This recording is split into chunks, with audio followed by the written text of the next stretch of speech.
World News in 5. Right now. News and developments making headlines around the world in 5 minutes. World News in 5. Here on Radyo Pilipinas World Service. Good day. This is World News in 5 here on Radyo Pilipinas World Service. Ukrainian President Volodymyr Zelensky has said his country has been hit by the biggest ever aerial attack from Russia using 728 drones and 16 cruise or ballistic missiles to strike cities around Ukrainian multiple waves. The BBC reported that Ukrainian President Zelensky condemned the telling attack, adding it comes precisely at a time when so many efforts have been made to achieve peace, to establish a ceasefire, and yet only Russia continues to rebuff them all. The overnight strike came after United States President Donald Trump said the US would send more weapons to Kiev. It could be recalled that on Tuesday, US President Trump expressed growing frustration at his Russian counterpart, Vladimir Putin.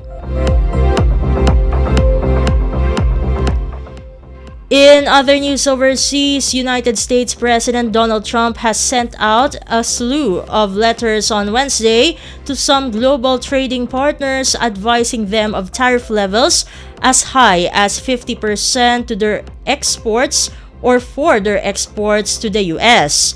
The CNN reported that, however, US President Trump singled out Brazil in particular over charges against former Brazilian President Jair Bolsonaro.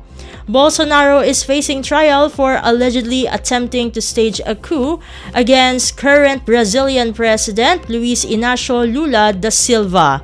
It is noted that Brazil was not set to face reciprocal tariffs in April, and goods from there have instead been tariffed at a minimum of 10%. And finally, a court has issued an arrest warrant for former South Korean President Yoon Suk-yeol over his attempt to impose martial law on December 3. South Korean news agency Yonhap reported that the arrest warrant was issued in the early hours of Thursday. It is noted that Yoon had appeared in a Seoul court on Wednesday for a 7-hour hearing to review the arrest warrant requested by prosecutors. He was then taken to a detention center while he waited for the court's decision. And that concludes today's edition of World News in 5. For Radyo Pilipinas World Service, this has been Steph, Vicente. Good day and stay safe, everyone. World News in 5. Right now. News and developments making headlines around the world in 5 minutes. World News in 5. Here on Radyo Pilipinas World Service.